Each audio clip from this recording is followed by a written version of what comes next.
Jadi ya ayyuhalladzina amanu kutiba alaikumussyam kama kutiba alal ladzina min qablikum. Karena ini hari pertama, maka ini yang kita bahas. Ada 3 masalah dalam ayat ini. Maka masalah ini yang kita bahas. Yang pertama,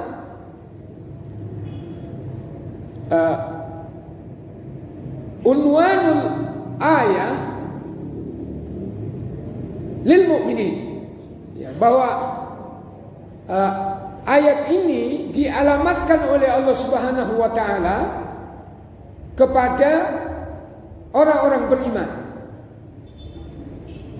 Jadi Allah memanggil bukan ya ayuhan nas, tapi ya ayyuhalladzina amanu. Pertanyaannya ada apa itu? Kenapa orang beriman?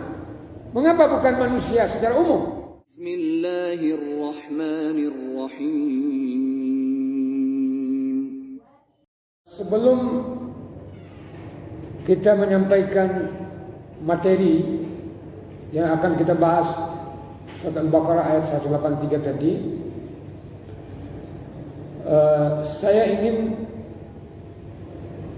menyampaikan satu hadis yang panjang yang kemudian diringkas oleh ahli hadis, dicatat oleh Imam Bukhari dan Muslim, bahwa Nabi bersabda, wa majtama'a qaumun min ummati, tidak ada satu kaum, satu kelompok dari umatku, ijtama'a, berkumpul fi baitin min buyutillah, berkumpul di salah satu rumah Allah, maksudnya masjid, yatluna fihi kitab Allah, mereka membaca kitab Allah di dalam masjid tersebut, wa yatadarasunahu bainahum, dan mereka saling tadarus. Tadarasa yatadarasu artinya saling memberi pembelajaran, memberi pemahaman mengenai Al-Quran. Maka kata Nabi, illa nazalat alaihimus sakinah, kecuali akan turun as-sakinah kepada mereka. Ya, as-sakinah itu ya ketentraman jiwa, kebahagiaan batin. Wa ghasyiyatuhumur rahmah, dan mereka diliputi oleh rahmat, diselimuti oleh Allah dengan rahmatnya. Kita sudah tahu rahmat. Kemudian yang ketiga, wa khaffat alaihimul malaika, mereka dikelilingi oleh malaikat. Apa yang dilakukan oleh malaikat? Yang mendoakan mereka. Apa doa malaikat itu? Allahumma ighfir lahum warhamhum. Ya Allah, ampunilah mereka yang ada di masjid ini dan berilah rahmat kepada mereka. Nah, kemudian yang keempat, wa dzakarahumullahu fi man 'indah, bahwa Allah menyebut nama-nama mereka di hadapan malaikat yang ada di sisinya. Jadi itu 4 keutamaan orang yang membaca Al-Quran kemudian saling memberi pemahaman. Ya, maka kajian kita selamanya berdasarkan Al-Quran dulu. Jadi kita mendapatkan 4 keuntungan tadi, ya, yaitu akan turun as-sakinah, diselimuti dengan rahmat, kemudian dikelilingi oleh malaikat. Kita nggak tahu malaikat ini. Kemudian disebut-sebut oleh Allah di langit di hadapan malaikat yang lain. Ya, itu di sekedar prolog. Ya, kebetulan ini giliran saya pertama ini ya. Ya, ini 2 tahun lalu diadakan, 1 tahun kemarin nggak ada karena pandemi begitu. Kita membahas 1 ayat saja dalam surat Al-Baqarah yang sudah kita hafal semua ini. Ya. Jadi ya ayyuhalladzina amanu kutiba alaikumussyam kama kutiba alal ladzina min qablikum. Karena ini hari pertama, maka ini yang kita bahas. Ada 3 masalah dalam ayat ini. Maka masalah ini yang kita bahas. Yang pertama,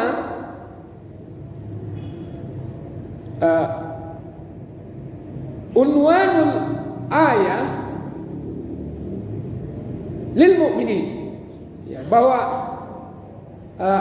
ayat ini dialamatkan oleh Allah Subhanahu wa taala kepada orang-orang beriman. Jadi Allah memanggil bukan ya ayuhan nas, tapi ya ayyuhalladzina amanu. Pertanyaannya ada apa itu? Kenapa orang beriman? Mengapa bukan manusia secara umum, tapi secara khusus orang beriman? Para ulama tafsir menjelaskan seperti Ali As-Sabuni, Syekh Abu Bakar Jabil Al-Jazairi. Pertama, bahwa Allah mencintai orang beriman. Allah mencintai orang beriman. Yang kedua, bahwa hanya orang yang beriman yang mampu melaksanakan puasa. Mereka yang mengaku muslim, kalau tidak punya iman, maka berbagai alasan yang dikemukakan untuk tidak berpuasa. Sakit mahla, gitu ya. Ya.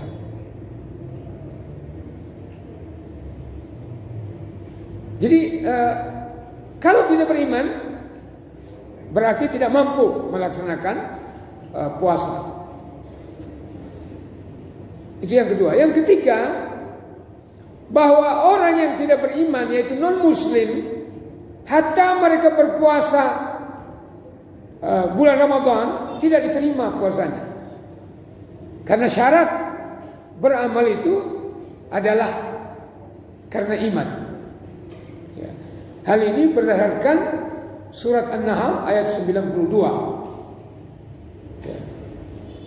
Di sana Allah Subhanahu wa taala berfirman, An-Nahl ayat 92, "Man amila salihan." Barang siapa yang beramal saleh, termasuk puasa di dalamnya. Min dzakarin aw unsa. Apakah dia laki atau perempuan? Nah, ini juga dalam Islam beramal itu ya sama, tidak ada beda antara laki dan perempuan. Ya.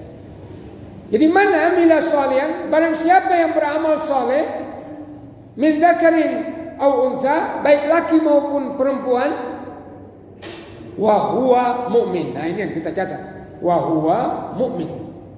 Dalam beramal saleh itu dia dalam keadaan beriman. Jadi wa huwa mu'min itu dalam ilmu nahwu namanya hal. Ya, hal. Jadi keadaannya dia beriman ketika beramal saleh. Jadi seluruh orang yang berbuat baik, kalau bukan atas dasar iman, maka tidak diterima. Gitu ya.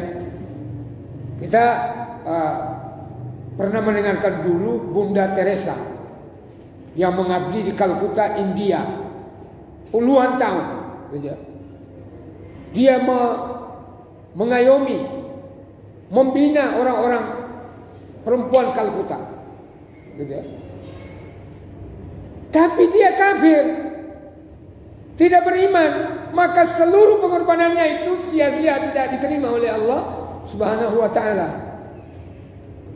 Ya, demikian juga di Indonesia. Ada namanya Romo Mangun di Jogja. Wah, dianggap wali bagi orang penganutnya, gitu ya. Tapi dia tidak beriman, maka tidak diterima amalnya, gitu ya. Ada tokoh agama sebagai ketua agama seluruh dunia, namanya Paus Paulus itu, ya kan? Wah, dianggap orang sudah suci nemen itu, ya kan? Tapi bukan berdasarkan atas iman, maka seluruh pengorbanannya termasuk tidak menikah itu sia-sia, nggak ada manfaatnya. Ya. Nah ini tadi. Makanya Allah Subhanahu Wa Taala mengalamatkan puasa ini kepada orang beriman. Nah apa jaminannya orang beriman beramal saleh ini? Allah menyatakan, "Falanuhyiyannahu hayatan thayyibah." Di situ Allah menggunakan lamul qasam, nunut taukid. Lanuhyiyannahu, dari kata nuhyi. Nuhyi itu artinya memberi kehidupan. Jadi Allah menggunakan situ lam, lanuhyiyanna. Kemudian nun taukid. Ini dalam bahasa Arab ini taukid artinya penegasan bahwa benar-benar sungguh. Maka kita artikan, maka kami pasti sungguh akan memberi kehidupan kepada mereka dengan hayatan thayyibah. Hayatan thayyibah, mau apa lagi kita cari kalau sudah hayatan thayyibah? Ya, kehidupan yang bahagia. Di mana? Di dunia wal akhirah. Baik di dunia maupun di akhirat. Gitu ya. Wala nujziyannahum bima amilu, dan kami pasti wala nujziyannahum ajrahum, kami pasti akan memberi ganjaran yang baik kepada mereka. Jadi ini tadi mengapa alasan mengapa Allah mengatakan ya ayyuhalladzina amanu. Ya. Yani alladzina amanu billah wa bil yaumil akhir, yaitu mereka yang beriman kepada Allah dan beriman kepada hari akhirat. Ini masalah pertama. Masalah kedua yaitu kalimat kutiba alaikumus syiyam kama kutiba alal ladzina min qablikum. Diwajibkan kepada kalian berpuasa sebagaimana diwajibkan terhadap orang-orang sebelum kalian. Ya. Yang pertama kita catat bahwa dari Nabi Adam alaihissalam sampai kepada Nabi kita Muhammad SAW atau sampai ke kita umat Muhammad SAW, semuanya mereka itu berpuasa. Ya, tidak ada yang tidak berpuasa. Nah, Nabi Adam alaihissalam dalam riwayat berpuasa 40 hari setahun. Nah, kita 1 bulan, yaitu 29 atau 30 hari dalam setahun, itu yang wajib.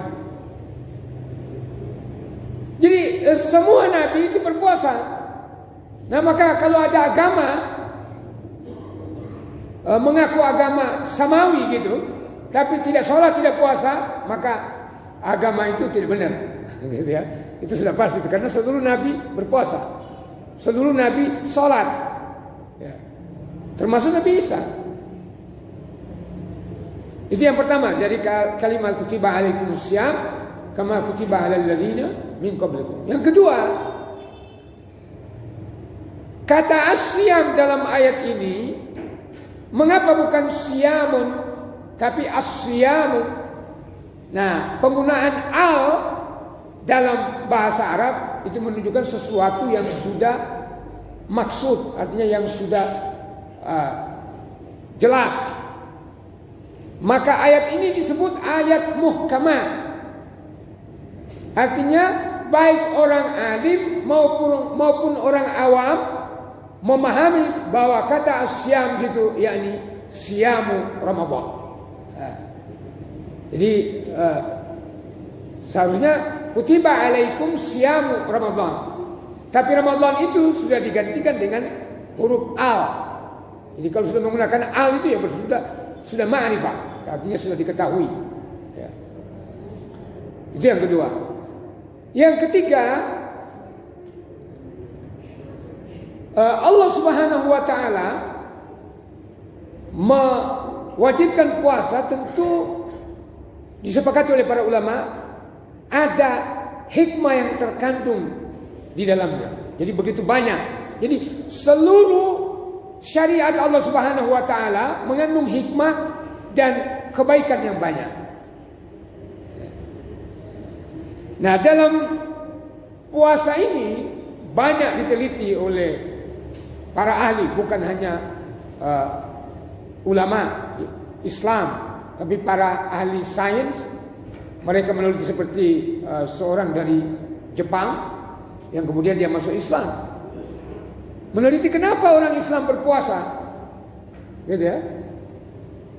Ternyata puasa itu mengandung hikmah yang banyak. Ya. Antara lain memberi kesehatan kepada orang yang berpuasa. Sumu tasihhu. Berpuasalah kalian akan sehat. Maka sebenarnya tidak perlu kita takut. Nanti saya lemas. Insya Allah, ya Allah akan memberi kesembuhan. Sebagai bukti begini, kita yang kena diabetes, kemudian kita mau periksa gulanya, itu dianjurkan berpuasa dulu, ya kan? Sebelumnya minimal 1 hari. Nah, ini menunjukkan bahwa orang berpuasa itu sehat. Kemudian yang lainnya, bahwa orang berpuasa menurut para ulama, al-batnu, perut ini, ya, adalah induk penyakit, lumbung penyakit, gitu ya. Semua masuk. Nah, kalau tidak menggunakan pola hidup yang teratur, maka perut kita ini menjadi sumber seluruh penyakit.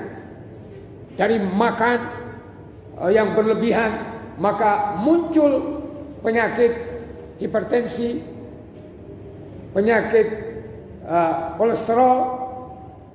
Tidak teratur makannya, pola makannya buruk, maka akan muncul penyakit diabetes, gitu ya.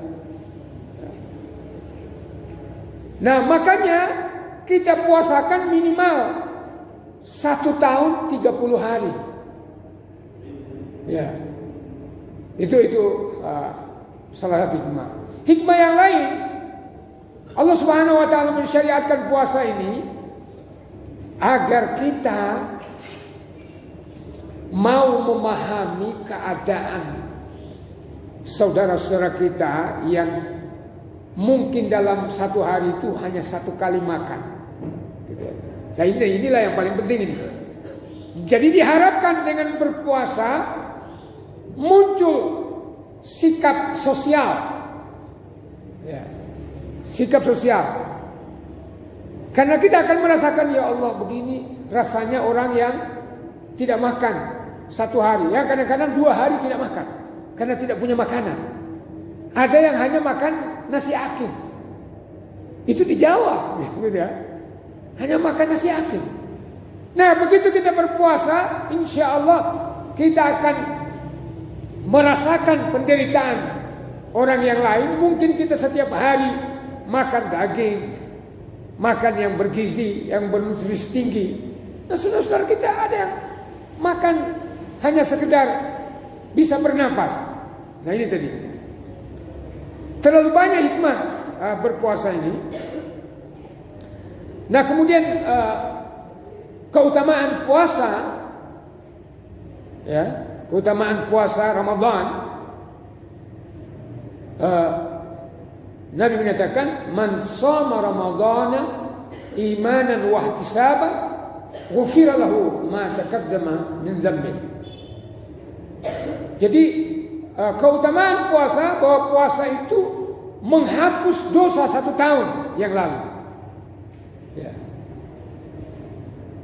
Dalam catatan Sahih Bukhari juga, bahwa Nabi bersabda,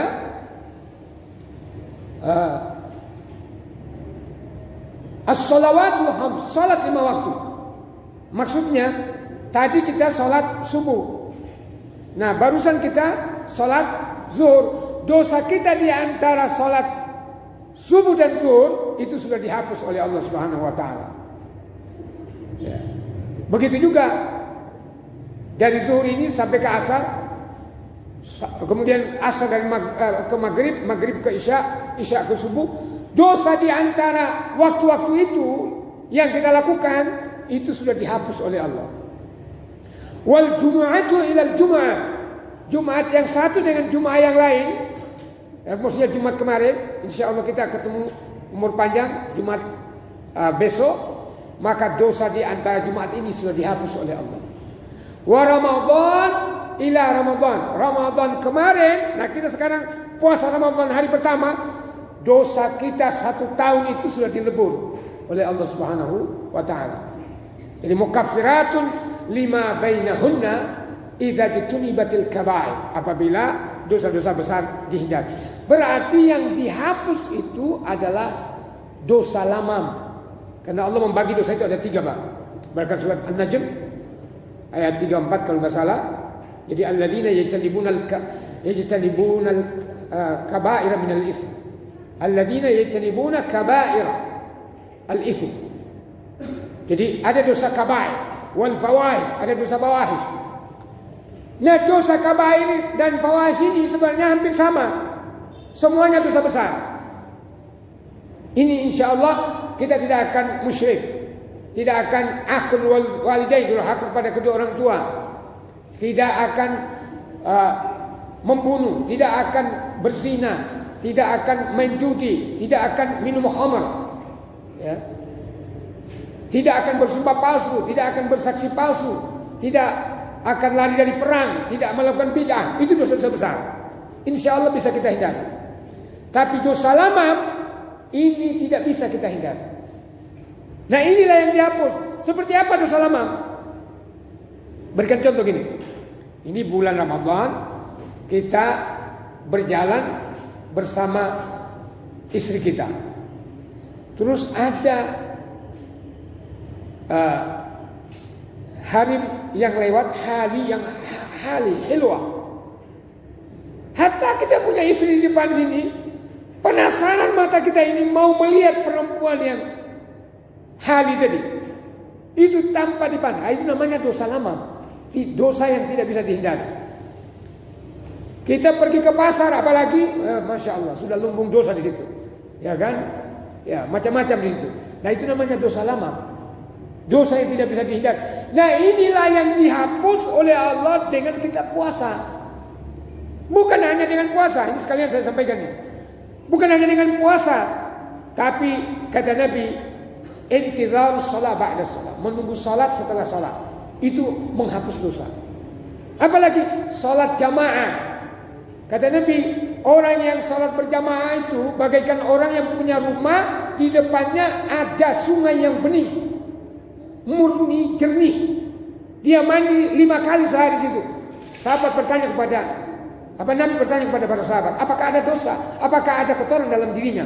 Kata para sahabat, tentu tidak ya Rasulullah. Seperti itulah orang yang sholat 5 waktu. Nah, seperti tadi hadis tadi, itu Bukhari Muslim.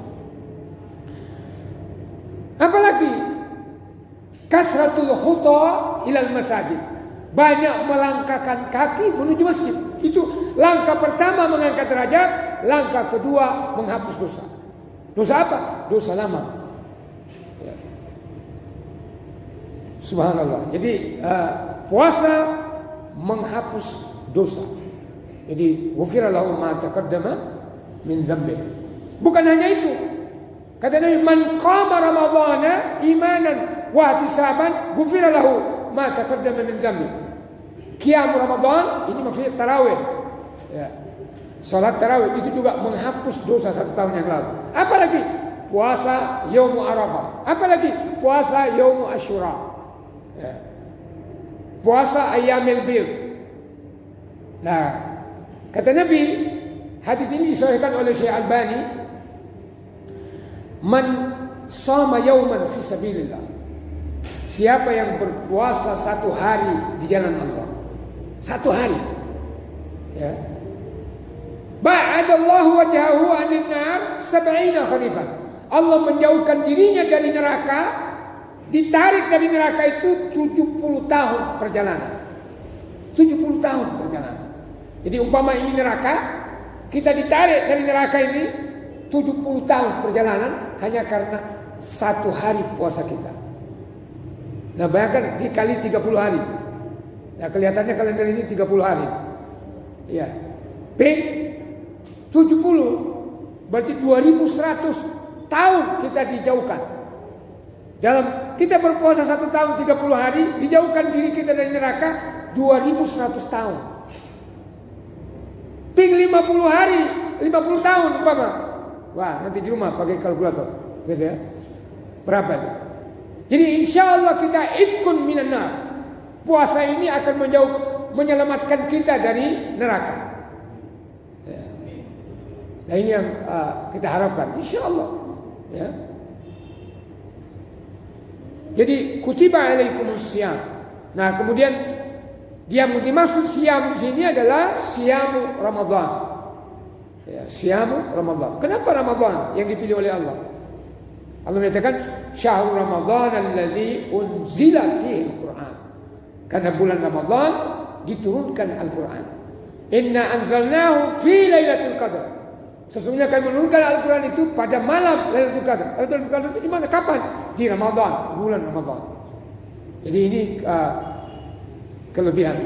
Kemudian yang lainnya Nabi menyatakan, diriwayatkan oleh Nabi bahwa Allah berfirman, "Kullu amali ibni Adam lahu illa syiyam fa innahu li wa ana ajzi bi." Semua amal anak Adam untuknya. Artinya kita bisa menghitung sholat kita, bisa menghitung zakat kita. Kita 1 kali sholat di Masjid Haram sama dengan 100.000 kali kita sholat di Masjid Al-Isyad ini. Itu hadis sahih itu. Ya. Bisa dihitung Pak. Tetapi kata Allah, kecuali puasa. Puasa itu dilaksanakan karena aku, dan akulah yang berhak memberi ganjaran berapa. Jadi boleh jadi puasa kita nilainya sangat tinggi, boleh jadi 0. Ya, berdasarkan hadis Bukhari.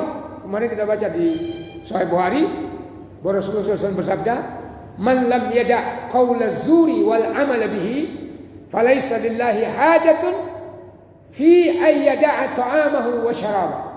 Barang siapa yang tidak mampu menahan ucapan-ucapan jorok, ucapan-ucapan kotor dan amalan-amalan yang sama dengannya, maka Allah tidak butuh puasanya yang hanya sekedar menahan tidak makan dan tidak minum tersebut. Jadi artinya boleh jadi puasanya 0 ini. Dia hanya puasa menurut syariatnya, tapi pahalanya nggak ada. Nah, itu tadi. Ya, kemudian yang terakhir, la'allakum tattaqun. Ya, ini 2-3 menit lagi. La'allakum tattaqun. Kenapa? Tujuan puasa itu untuk menjadikan kalian bertakwa. Nah, kenapa tujuannya bertakwa? Jadi seluruh ibadah tujuannya itu untuk menjadikan orang beribadah itu menjadi bertakwa. Seperti Al-Baqarah ayat 21. Ya ayuhan nas. Allah di situ mengalamatkan wahai manusia. Kalau tadi ya ayyuhalladzina amanu. Ya ayuhan nas, ubudu rabbakum. Beribadahlah kalian kepada Tuhan kalian. Kenapa beribadah itu? Karena memang hanya satu-satunya zat yang berhak untuk disembah hanyalah Allah Subhanahu wa taala. Sepatutnya seyogianya. Tidak ada Tuhan-Tuhan yang lain, tidak berhak. Tapi yang kita catat di sini, ibadah kepada Allah itu bertujuan la'allakum tattaqun, termasuk puasa. Kenapa, Pak? Pertama, karena hanya orang bertakwa yang dimuliakan oleh Allah. Ya. Dalam surah Al-Hujurat ayat 13, Allah berfirman, "Inna akramakum indallahi atqakum." Sesungguhnya yang paling mulia di antara kalian adalah orang yang paling bertakwa. Jadi itu alasan pertama. Alasan kedua, bahwa hanya orang bertakwa yang masuk surga. Tidak bertakwa tidak masuk surga. Ya, Allah berfirman, "Wasari'u ila maghfiratin min rabbikum wa jannatin 'arduha as-samawati wal ard u'iddat lil muttaqin." Itu Al-Imran ayat 133. Bahwa surga itu disediakan oleh Allah hanya untuk orang yang bertakwa. Itu alasan kedua. Alasan ketiga, hanya orang yang bertakwa yang mendapatkan kemenangan, keuntungan. Surat An-Naba, Allah berfirman, "Inna lil muttaqina mafaza." Sesungguhnya orang-orang bertakwa itu bagi mereka keuntungan yang besar. Mafaza. Mafaz itu untung dalam segala hal. Ya. Tidak ada yang tidak untung. Semua urusannya untung. Itu orang bertakwa. Di dunia maupun di akhirat. Ya. Kemudian di dunia ini keuntungan orang bertakwa itu apa? Berturut-turut dalam surat At-Talaq disebutkan oleh Allah. Apa itu, Pak? Allah berfirman, "Wa may yattaqillaha yaj'al lahu makhraja." Barang siapa yang bertakwa kepada Allah, Allah akan memberi solusi, jalan keluar dari setiap persoalan yang dihadapi. Orang bertakwa itu tidak akan repot-repot berpikir, pasti ada solusi baginya. Itu jaminan dari Allah. Yang kedua, wa yarzuqhu min haitsu la yahtasib. Allah akan memberi rezeki kepadanya tanpa dia duga, tanpa dia prediksi. Dari mana rezeki itu tiba-tiba ada. Orang bawa uang dan tidak ada limit, tidak ada batasan rezeki itu. Boleh jadi 10.000, 100.000, 1 juta, 1 miliar. Tidak ada batasan. Itu bagi orang bertakwa. Yang keempat, yang ketiga, Allah berfirman, "Wa may yattaqillah yaj'al min amrihi yusra." Orang bertakwa itu di dunia ini dijamin oleh Allah seluruh urusannya mudah. Tidak ada yang sulit. Ini jaminan, Pak, ini. Nah, siapa orang bertakwa itu? Insya Allah kita termasuk di dalamnya. Yaitu orang yang beriman, yang menjalankan seluruh syariat Allah, larangan-larangannya, dan menjauhi menjalankan seluruh perintah-perintahnya dan menjauhi larangan-larangannya. Itulah orang bertakwa, simple. Ya, insya Allah kita termasuk dalamnya. Nah, yang keempat, berturut-turut ini, Pak, dalam surat At-Talaq. Wa may yattaqillah yukaffir anhu sayyi'atihi. Siapa yang bertakwa kepada Allah, Allah akan menghapus seluruh dosa-dosanya. Mengapa dosa dulu, Pak, baru surga? Kata Syekh Abu Bakar Jabil Al-Jazairi dalam kitab Aisyah Tafsirnya, karena ampunan itu adalah tiket untuk selamat dari neraka dan masuk surga. Artinya kalau orang sudah diampuni oleh Allah, maka berarti dia bebas dari neraka, dia pasti masuk surga. Ya. Nah, itu tadi. Yukaffir anhu sayyi'at. Kemudian yang kelima, di dunia ini akan didapatkan oleh orang bertakwa, wa yu'zim lahu ajra. Allah akan melipat gandakan pahalanya. Ya, termasuk puasa kita, di salat kita di bulan Ramadan ini, bacaan Quran kita dilipat gandakan sampai 700 kali lipat. Ya. Subhanallah. Jadi ini mengapa? Sebagai penutup bahwa wali Allah Subhanahu wa taala itu adalah orang bertakwa.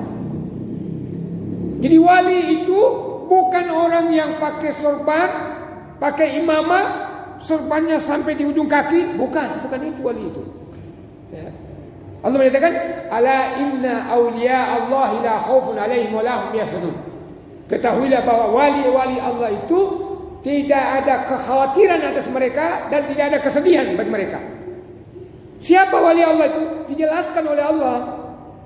Ya, alladzina amanu wa kanu yattaqun. Yaitu mereka yang beriman dan bertakwa di dunia ini. Ya. Maka kalau kita sudah menjauhkan diri kita dari larangan-larangan Allah, baik yang wajib baik yang haram maupun sunnah, kemudian kita menjalankan perintah Allah baik yang wajib maupun sunnah sesuai kesanggupan kita. Karena Allah menyatakan fattaqullaha mastata'tum. Bertakwalah kepada Allah menurut kemampuan kalian. Artinya jangan dipaksa, jangan terlalu berlebih-lebihan. Mau salat khusyuk, mau sampai gemetaran begitu. Ya biasa aja begitu. Ya, mastata'tum. Kita bangun malam, kita tidur dulu, jangan dipaksa. Mengantuk, akhirnya apa? Tidak bisa mengerti apa yang kita dapatkan. Itu memaksa. Jadi maka Allah bilang mastata'tum. Maka kita sudah termasuk wali Allah. Ya. Wallahu waliyul mu'minin. Allah itu walinya orang beriman.